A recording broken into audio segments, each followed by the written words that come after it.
So now we come to another type of market failure, which is information failure. It is the result of asymmetric information. So markets depend on information to be fair and to be efficient. So if the consumers don't have information about a thing, about a product, how will they judge about the price? So information is necessary. If there is no information, there will not be any market. Asymmetric information means that one party of an economic transaction has more information than the other one. And asymmetric information is common. Usually it's the seller of a product which has more information as compared to the buyer.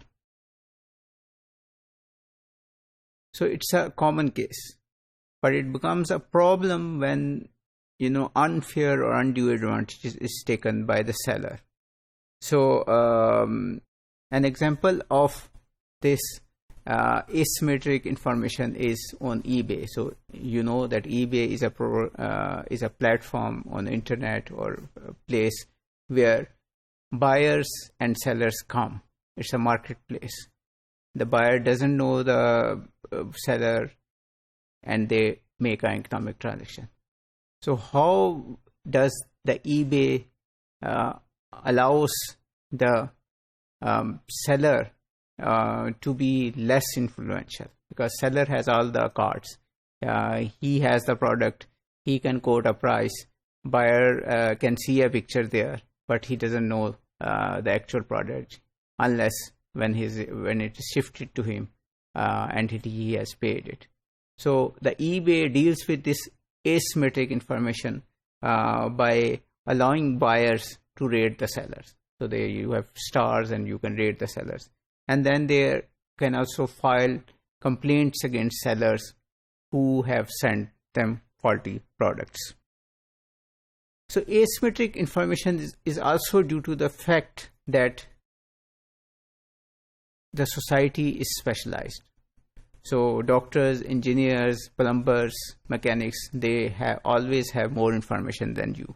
So you go to them and you tell them your problem and they tell you that no, this is not your problem. You have this problem. And you have to accept them, even if you feel differently, because they have more knowledge. They have specialized in that knowledge. So this asymmetric information is the result of specialization too. But of course, some of the people, some of the specialists or some of the seller of their services take undue advantage of it, and that leads to market inefficiency and market failure. For example, in case of pregnancy, for normal birth, the costs are less to the patient. For a C-section or cesarean section, the costs are more. So the doctor has an incentive to not go for the normal birth. But it is really dangerous for the mother and it costs much more. But the patient or the mother or the father, they don't have the information which doctor has. So doctor can use that information against the patient's benefit.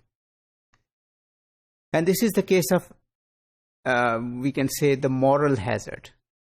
So one party of the transaction has an incentive because they can earn more.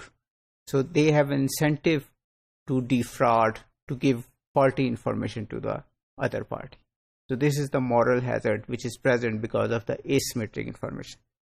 There is also the case of adverse selection, which means that, for example, there is an insurance company, and the insurance company wants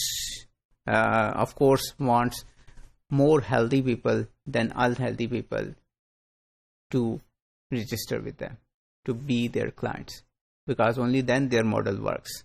If there are more unhealthy people, then of course the insurance company will go bankrupt. But the incentive for the unhealthy people is to go for insurance, and for the healthy people to not go for insurance. Why a healthy person should pay the premium? So the adverse selection is that while the insurance company wants to select healthy people, it's the opposite is the case, and more unhealthy people want to register with them, be their clients. So there is the case of insurance fraud. Similar is the case with car sales and other cases. Thank you.